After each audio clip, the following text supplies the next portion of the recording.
अस्सलामुअलैकुम dear students. ગયા જે 3 વિડીયોના અંદર આપણે કમ્પ્લીટ ધ ડાયલોગ્સ ફંક્શનનો ઉપયોગ કરીને કમ્પ્લીટ ધ ડાયલોગ્સ એ જે ક્વેશ્ચન આવે છે ગ્રામરના અંદર એ આપણે પૂરો કર્યો, બરાબર।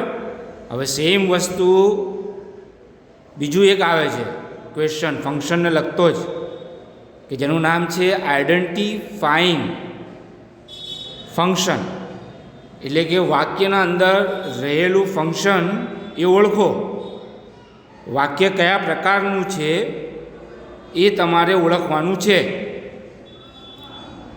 બરાબર। તો એ આપણે આજે જોઈશું। તો એના માટે આપણે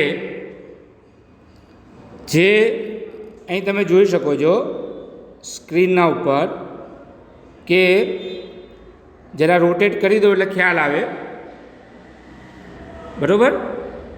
કે ફર્સ્ટ સેન્ટેન્સથી જ આપણે લઈએ,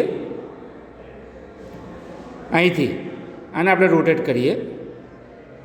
જો કે ફંક્શનના અંદર કદાચ કોઈના પાસે રેડી રેકનર હોય તો આ બુક તમારે કામમાં આવશે।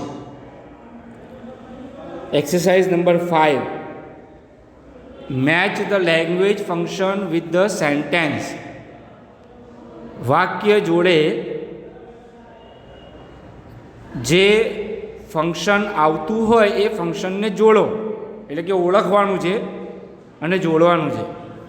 સૌથી પહેલાંની કોલમ છે નંબર, અનુક્રમ 1, અને પછી 1, 2, 3 ખાના પછી 2 નંબર, એટલે પહેલાં આપણે 1 નંબરનું જે છે એના ટોટલ 4 ખાના છે, ખ્યાલ આવ્યો ને? એમાં 3 સેન્ટેન્સ આપેલા છે, અને સામે બીમાં એના અંદર 3 છે, સામે બીમાં 4 ઓપ્શન છે A, B, C, D, ત્યારે 1 નંબરનું ખાનું પૂરું થાય છે।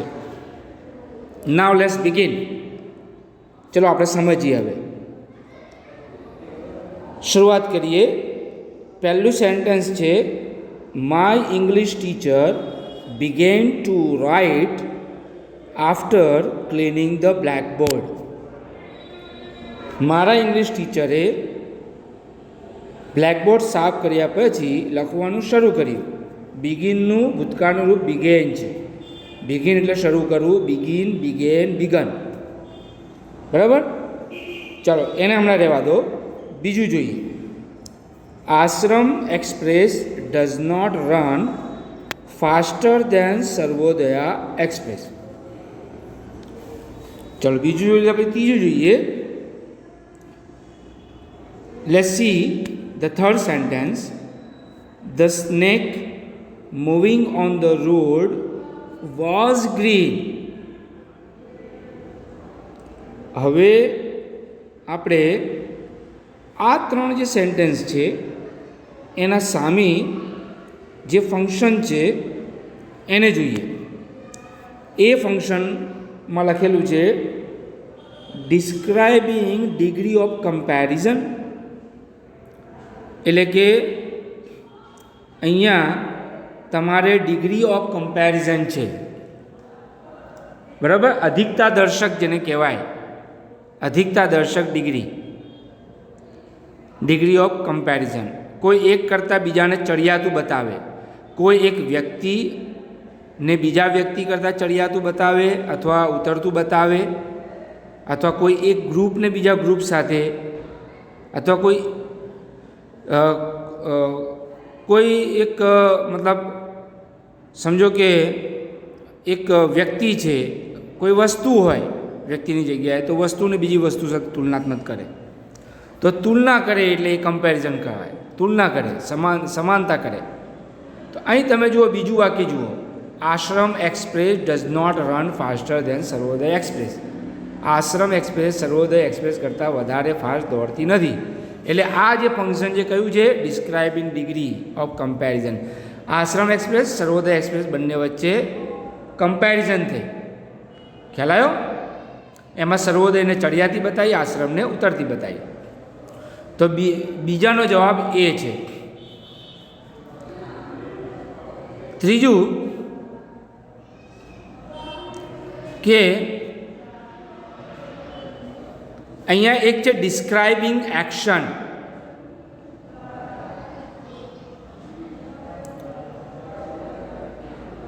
એક ક્રિયા કરીને બીજી ક્રિયા શરૂ કરે ત્યારે તમારે ડિસ્ક્રાઇબિંગ એક્શન આવે.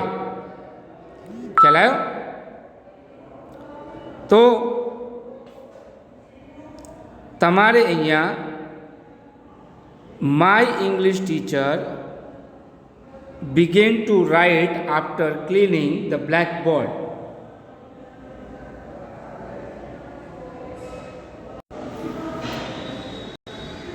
અહીંયા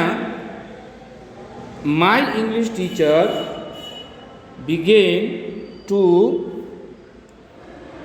write after cleaning the blackboard.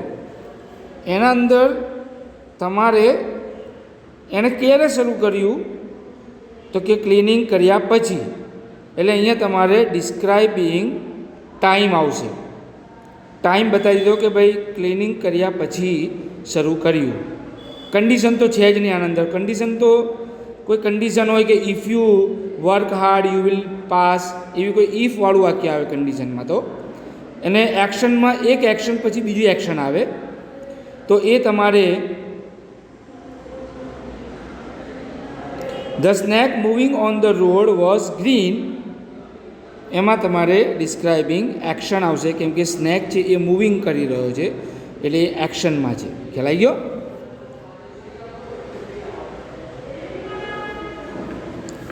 ત્યારબાદ બીજું લઈએ. Late me climb the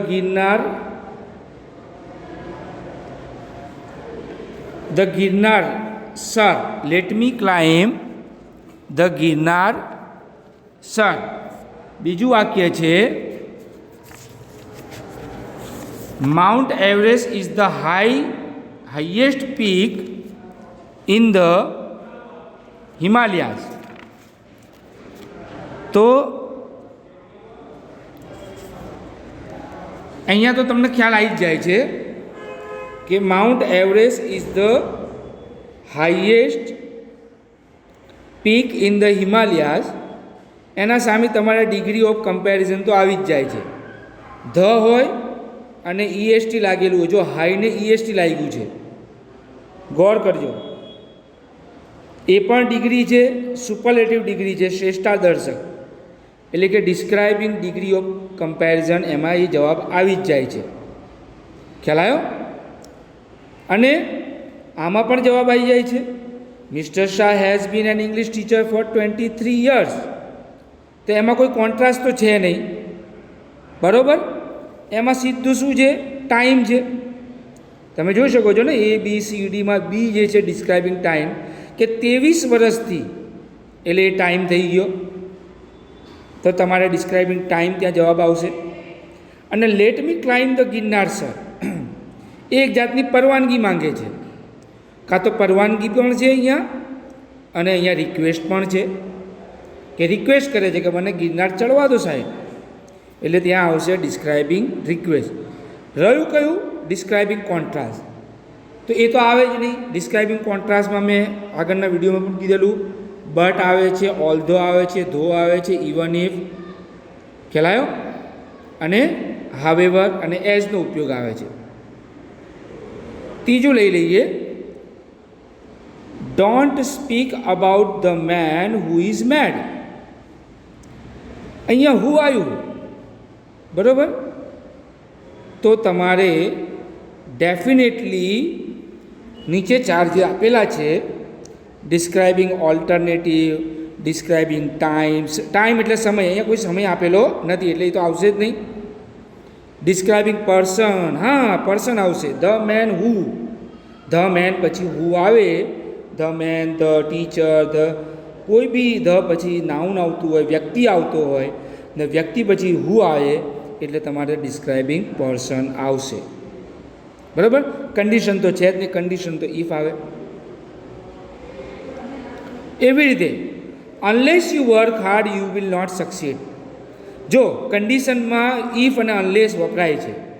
unless you work hard, જો તમે મહેનત નહીં કરો, યુ વિલ નોટ સક્સીડ, તો તમે સફળ થશો નહીં. એટલે તમારે અહીંયા 100% ઇફ હોય અને અનલેસ હોય તો મોટે ભાગે તમારે ડિસ્ક્રાઇબિંગ કન્ડિશન એટલે કે ડી આવશે આન્સર. ખ્યાલ આવી ગયું? બીજું, Peena is either suffering from cholera or typhoid. તો આમાં ટાઈમ તો છે જ નહીં, એટલે રહ્યું કયું હવે? તમારે પર્સન આવી ગયો, કન્ડિશન આવી ગઈ, બરાબર, અને બીજું રહ્યું હવે બે, ટાઈમ અને ઓલ્ટરનેટિવ. તો ટાઈમ તો છે નહીં, એટલે 100% આઈધર ઓર હોય, નાઈધર નોર હોય. વાક્યમાં તમે જો પીના ઇઝ આઈધર સફરિંગ, ત્રીજું વાક્ય બોલું છું, ત્રીજાનું ત્રીજું, Peena is either suffering from cholera or typhoid. તો તમારે આઈધર ઓર આવે, નાઈધર નોર આવે, અથવા ખાલી ઓર આવે, અથવા અધરવાઇઝ આવે, તો તમારે ડિસ્ક્રાઇબિંગ ઓલ્ટરનેટિવ આવે. ખ્યાલ ગયો? તો હજુ પણ આની વધારે પ્રેક્ટિસ કરીશું, પણ બહુ લાંબો વિડીયો ન થઈ જાય એટલા માટે અહીંયા આપણે આ સ્ટોપ કરીએ અને પછી આગળનો વિડીયો લઈશું.